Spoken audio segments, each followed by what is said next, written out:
qui est extrait de la noblesse tchèque et qui règne de 1458 à 1471, est le fruit certainement le plus intéressant de ce mouvement de tolérance. Le hussitisme est également important parce que toute l'interprétation de l'histoire tchèque tourne au XIXe siècle et au XXe siècle autour de ce mouvement. Dans une sorte de compétition entre, d'un côté, ce mouvement réformateur et de l'autre, le baroque, la culture baroque. Je dirais que le hussitisme, c'est un petit peu la révolution française des Tchèques. C'est autour de cet événement du XVe siècle que se structure la compréhension et les interprétations de l'histoire tchèque. Et c'est aussi autour de ce hussitisme que, très largement, se construit l'autoreprésentation que les Tchèques ont d'eux-mêmes. Soit qu'ils acceptent ce mouvement, soit qu'ils le rejettent. Dans la mythologie nationale, Huss est à la fois un héros et un martyr. Celui qui est mort en restant fidèle à ses convictions, et en s'écriant au moment de mourir « la vérité vaincra », une devise qui a été reprise par la suite par plusieurs présidents de la République tchécoslovaque, notamment Masaryk et Václav Havel. Pour caractériser ce personnage, je reprendrai ce qu'en a dit un bénédictin belge, Paul de Vogt, qui a cherché dans les années 60 à réhabiliter cette figure de Huss et à revenir sur le procès en hérésie qui avait été mené. Vogt écrit « La voix de Huss s'élève comme la plainte profonde de la chrétienté, mise au supplice par le désordre de l'Église et par le schisme. Ce qui l'anime, c'est tout simplement le désir de faire face au plus pressé, persuader les chrétiens que si la hiérarchie catholique est pourrie de haut en bas, la vie chrétienne peut et doit être sauvée. » Je rappellerai simplement en quelques mots le contexte. L'Église catholique est déchirée par un premier schisme, auquel s'en ajoute un second, qui fait que l'on a à un moment 3 papes. Pas seulement 2, le pape Avignon et le pape de Rome, mais on a aussi un pape conciliaire, donc c'est une pagaille monstre. La corruption de cette Église est considérable et la critique de l'Église, elle vient de tous les horizons. Elle vient d'Oxford, elle vient de l'Université de Paris également, et elle vient également de l'Université de Prague, où Huss a occupé une place importante puisqu'il en a été un temps le recteur. Je poursuis la citation de Vogt. Héros national révolté, wyclifiste, utraquiste, la communion sous les 2 espèces, hérétique et finalement premier martyr de la future idée protestante, Huss tout cela malgré lui. Il le fut par toutes sortes de circonstances et par ses contradictions internes, il ne fut rien de tout cela par son propre choix. Mais l'action de Huss revêt également une forte connotation nationale, bien qu'on ne puisse pas le considérer comme un nationaliste avant la lettre. Huss est celui qui a dit « je préfère un bon allemand à un mauvais tchèque », ce qui est bien le signe que les projections nationalistes sont tout à fait déplacées à son égard.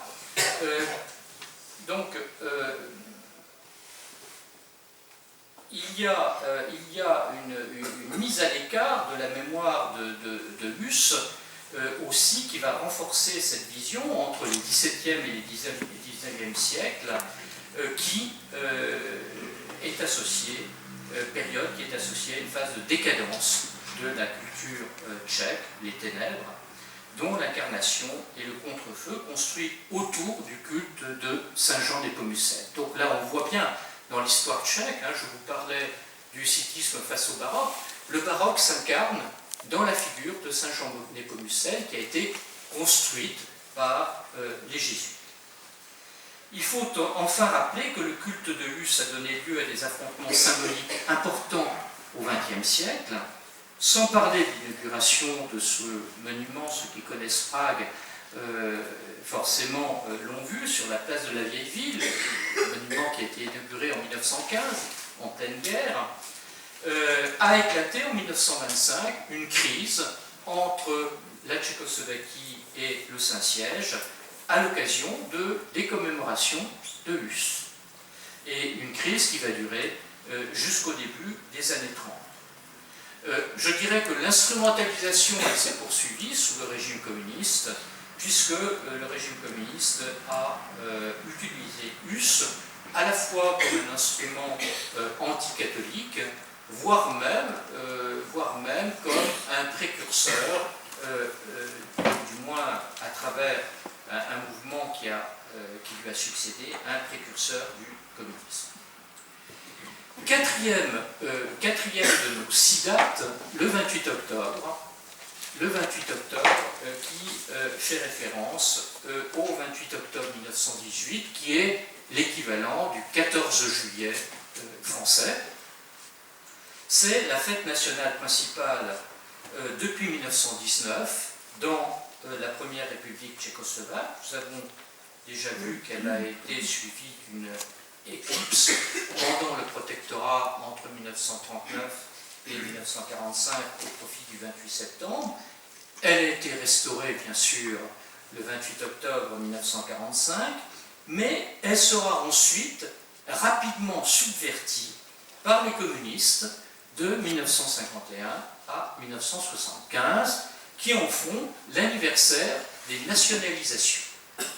Pourquoi? Parce que le décret des nationalisations, qui en fait a été signé par le président de la République tchécoslovaque le 24 octobre, a été annoncé publiquement le 28 octobre sur la place de la Vieille Ville. Et de 1975 à 1988, période marquée par la normalisation de la Tchécoslovaquie après l'invasion soviétique, le 28 octobre est passé au rang de jour remarquable. Nous aurons l'occasion de reparler de ces jours remarquables avant de redevenir l'anniversaire de la création de la Tchécoslovaquie. À noter que sur un plan strictement événementiel, cette date est polysémique. C'est d'une part la proclamation de l'indépendance tchécoslovaque à Prague, évidemment, mais c'est aussi l'anniversaire de la rencontre entre les représentants de la résistance extérieure et de la résistance intérieure à Genève. Deux phénomènes qui se déroulent simultanément. Et autour de ces deux événements, bien sûr, tourne la question de la légitimité de ces deux résistances. On a même une troisième avec les militaires, la résistance armée, c'est-à-dire les légionnaires, ce qu'on appelle les légionnaires, et derrière elle, bien sûr, des enjeux de pouvoir. Comment vont se répartir les fonctions dans la nouvelle République? Qui de la résistance extérieure ou de la résistance intérieure est légitime à la tête du nouvel État tchécoslovaque, de la nouvelle République tchécoslovaque qui vient d'être créée? Je profite de l'occasion pour faire une remarque plus générale. Ce processus révolutionnaire qu'on a connu en octobre 1918 a vu un renversement de pouvoir, le passage de l'appartenance à l'Empire austro-hongrois à un État national, un déroulement totalement pacifique. Il y a une alternance extrêmement profonde dans les structures de l'État, mais aucune violence. Et ça sera le cas par la suite. Les grandes mutations qui auront lieu au XXe siècle, je pense à 1948, la prise de pouvoir par les communistes le 25 février, je pense également au basculement qui s'opère en novembre 1989 et à la chute du régime communiste, se déroulent eux aussi sans violence. les révolutions sont de velours, entre guillemets, et je dirais que la violence, puisqu'il s'agit de caractériser aussi un petit peu l'histoire tchèque à travers les fêtes nationales, la violence ne fait pas partie de la grammaire politique tchèque, et les grandes mutations sont non sanglantes. On l'a bien vu d'ailleurs, non seulement en 89, mais quand il s'est agi de se séparer, séparation de l'État tchécoslovaque, qui était, comme on a parlé d'une révolution de Volio pour la fin 89, 92-93, ça a été un divorce de velours également. Nous en arrivons au 17 novembre. Le 17 novembre, qui est officiellement la journée pour la liberté et la démocratie, qui rappelle à la fois 1939 et 1989. Comme vous le savez, la Tchécoslovaquie de l'entre-deux-guerres, la première république tchécoslovaque, est morte en 2 temps. Avec les accords de Munich, le 30 septembre 1938, et avec l'invasion de la Wehrmacht, le 15 mars 1939. Ce qui a suivi ces 2 chocs considérables, ces traumatismes considérables, ça a été l'organisation d'un début de résistance qui s'est peu à peu structurée. Au sein de cette résistance, les étudiants ont joué un rôle important dans les débuts de cette résistance. Et au moment des commémorations, de la commémoration du 28 octobre 1939, la fête nationale, les étudiants ont appelé à manifester, alors que bien entendu, les Allemands ont interdit cette manifestation. Il y a eu des heurts, un jeune ouvrier a été tué, et il y a eu une quinzaine de blessés graves. Parmi ceux-ci, un jeune étudiant, Jan Opletal, dont vous voyez une des rares photos, qui va succomber quelques jours plus tard, le 11 novembre, à ses blessures. Les obsèques sont organisées. Le 15, nouvelle interdiction des autorités de participer à ces obsèques, mais les étudiants vont au-delà de cette interdiction, manifestent, et la répression va être extrêmement dure. Le lendemain de la manifestation, des obsèques, la direction du protectorat est convoquée, la direction tchèque est convoquée à Berlin, et on décide qu'un certain nombre d'étudiants seront fusillés, il y en aura 9 en fait, et qu'on organisera une grande rafle pour déporter les étudiants. Ça se passe le 17 novembre. On rafle 1200 étudiants qui sont déportés au camp de Sachsenhausen, près de Berlin.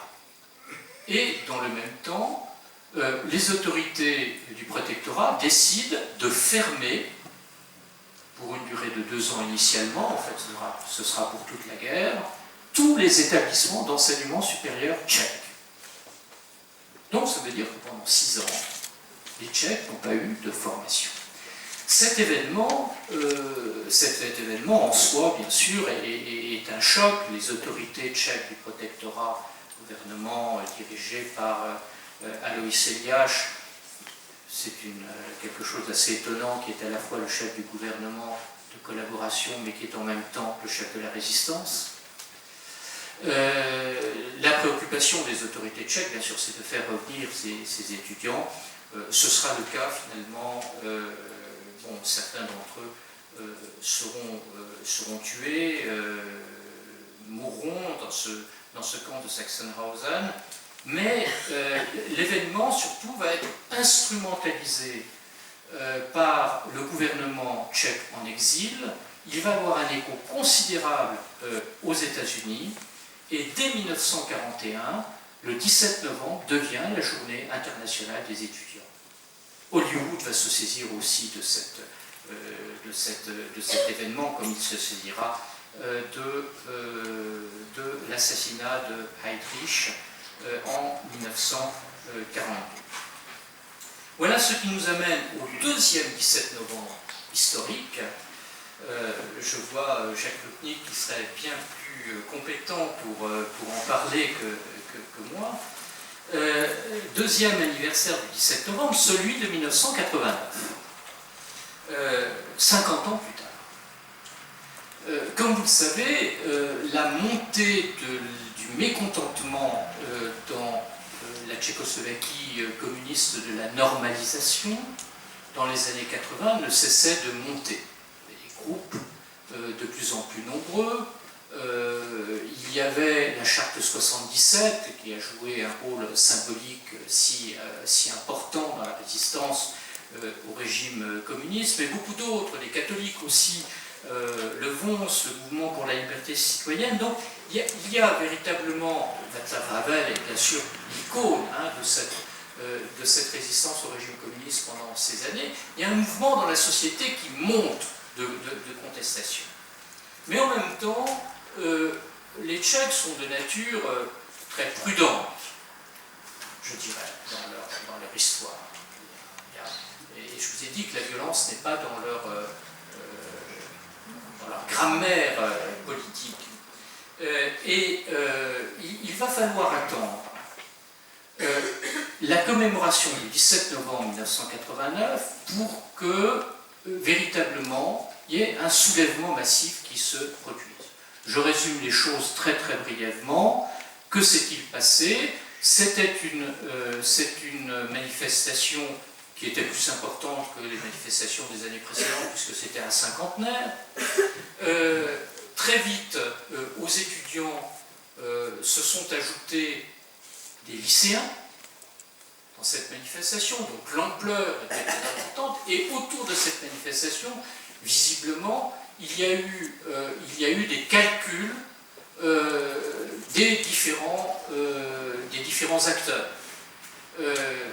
Calcul des étudiants qui voulaient profiter de l'événement pour donner un coup décisif au pouvoir communiste. Rappelez-vous que la Pologne, la RDA, la Hongrie, déjà ont basculé. Et en Tchécoslovaquie, il ne se passe rien. La veille de cet événement, d'ailleurs, un de mes amis tchèques m'avait appelé en me disant « Tu te rends compte, même les Bulgares ont déjà chassé leurs dirigeants. » Et c'est le 17 novembre que ça va se produire. Pourquoi? Parce que, comme je vous le disais, il y a cette volonté des organisateurs étudiants de la réunion, de la manifestation. Il y a vraisemblablement aussi un calcul de force qui voudrait éliminer du pouvoir le Miloš Jakeš, le premier secrétaire du parti, et le remplacer, c'est, je dirais, la tendance gorbatchevienne, et le remplacer par des réformateurs de type gorbatchevien. Et puis, du côté du pouvoir, il s'agit de montrer que l'on est résolument disposé à écraser tout mouvement de contestation. C'est une espèce de cocktail extrêmement compliqué qui va se traduire sur le plan médiatique par le fait qu'à un moment de cette manifestation, un étudiant est matraqué par les forces de répression, il gît au sol, une agence de presse annonce qu'il est mort, et cette mort d'un étudiant matraqué par le régime, immédiatement l'opinion l'interprète comme une espèce de parallèle avec ce qui s'est passé avec les étudiants 17 novembre 1939. Et là, on voit le poids de l'histoire et le poids de la mémoire sur une population.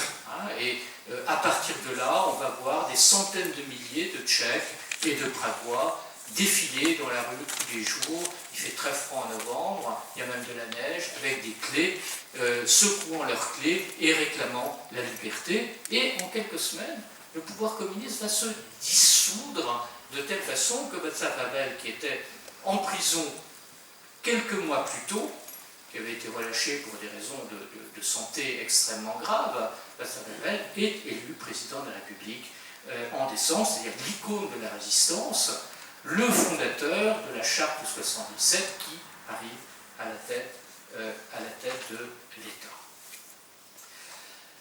La dernière fête nationale, c'est le 8 mai. Le 8 mai, référence au 8 mai 1945, avec des enjeux symboliques lourds entre le 8 et le 9 mai, puisque, vous le savez peut-être, dans le bloc soviétique, on célébrait la fin de la guerre le 9 mai et pas le 8 mai. Pourquoi? Parce que, effectivement, les opérations militaires se sont totalement arrêtées le 9 mai et que les soviétiques ont re-signé à Berlin la capitulation avec les Allemands le 9 mai. Donc il y a eu un débat après 1989 pour savoir si on gardait le 8 mai et le 9 mai. Inutile de vous dire que dans l'ensemble des pays devenus indépendants, ce sera le cas également dans les pays baltes 2 ans plus tard, c'est le 8 mai qui a été retenu la date occidentale. C'est-à-dire que ce choix n'était pas innocent. Du côté tchèque, Prague était libérée depuis le 8 mai. Les troupes soviétiques sont rentrées dans Prague au petit matin du 9 mai. Le chef du soulèvement de Prague qui avait éclaté le 5 mai, le général Kutolvacha Bartosz, de son nom de clandestinité, a accueilli à ce moment-là les troupes du général Alebalko à 9h30 dans le quartier de Kobylissi. Mais ce choix du 9 mai pendant la période communiste n'était pas innocent, bien sûr, parce que cela conservait aux soviétiques le privilège symbolique de la libération de Prague. Et les soviétiques ont toujours été très attentifs à être présents au moment de la libération des capitales, et ils le sont de la même façon pour la libération de Belgrade en 1944. Le bénéfice donc symbolique de la libération est resté aux soviétiques jusqu'en 1989. Une autre question a été posée à ce propos, c'est de savoir si les Américains n'auraient pas pu eux-mêmes libérer Prague. Ils étaient sur le territoire tchécoslovaque et à proximité de Prague avant les Soviétiques. Ils auraient pu pénétrer à Prague avant les Soviétiques, mais Eisenhower, Eisenhower qui avait conclu avec le général Antonov, le maréchal Antonov, une ligne de démarcation, n'a pas voulu dépasser cette ligne de démarcation, considérant que les inconvénients politiques seraient peut-être plus importants que les avantages militaires que les Américains espéraient, bien sûr, de soutien de l'Union soviétique dans la poursuite de la lutte dans le Pacifique, en particulier contre le Japon. Voilà le panorama de ces 6 fêtes, historiques. Maintenant, je voudrais faire quelques réflexions, quelques commentaires sur ces fêtes.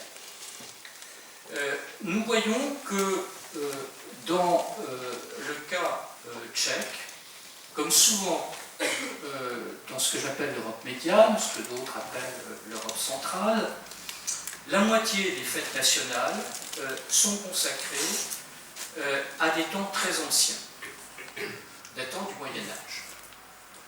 Vous voyez, Saint Venceslas, Saint Cyril et Méthode, Hus, 3 sur 6. Et elle se réfère par conséquent à, inévitablement, à une histoire religieuse qui se confondait, qui se confond avec l'histoire tout court. Comme l'écrivait l'historien Huizinga, les sociétés vivaient alors au creux rassurant de la religion. Par ailleurs, cette prégnance du passé ancien est un signe d'affirmation identitaire par l'ancienneté de son histoire. C'est un moyen aussi de justifier l'existence étatique très longtemps menacée, niée. Se réclamer d'un passé ancien, bien identifié, c'est revenir à ce qu'au XIXe siècle, on appelait le droit d'État, que partageaient d'autres, les Croates, les Polonais, mais que d'autres n'avaient pas, les Slovènes, les Lettons, les Estoniens n'avaient pas ce droit d'État. De ce point de vue, alors ils avaient un autre droit, ils se réclamaient du droit naturel des peuples, hein, issu de la Révolution, le droit naturel des peuples, l'extension en quelque sorte du droit de disposer de soi individuel, hein, des droits de l'homme, à la nation. De ce point de vue, les Tchèques ont pu jouer sur deux tableaux, à la différence de ceux que je citais, les Slovaques, Slovènes, Lettons, Estoniens et autres, qui n'ont pas eu d'histoire étatique avant le XXe siècle. Deuxième remarque, vous aurez noté également dans cet ensemble de faits que les jours des catastrophes majeures ne sont pas commémorés. Et des catastrophes, il y en a dans l'histoire tchèque. La bataille de Lipani au XVe siècle, la bataille de la Montagne Blanche au début du XVIIe siècle, les invasions de la Tchécoslovaquie du 15 mars 1939 ou du 21 août 1968, la prise de pouvoir par les communistes qui est considérée par beaucoup comme une véritable catastrophe le 25 février 1948. D'ailleurs, ces commémorations ne couvrent que très partiellement la période communiste. La période communiste en tant que telle ne donne pas lieu à des fêtes qui sont des fêtes fériées. Hein, parce que nous allons voir, il y a deux niveaux de fêtes. Si nous envisageons ces choix à travers un prisme religieux, nous sommes face à une situation très contrastée, puisque de Cyril et Méthode à Hus, en passant par Saint Wenceslas, nous avons des options contradictoires et, d'une certaine façon, synthétiques. Hus a résisté à l'instrumentalisation des communistes qui en faisaient dans les années 50 le précurseur, ou à travers ses héritiers d'aborites, du communisme. Il est vrai aussi que les constructeurs de ce mythe, tel le directeur de l'Institut d'Histoire de l'Académie des Sciences, Joseph Matzek, est totalement revenu dans les années 1970-1980 sur ses conceptions originelles.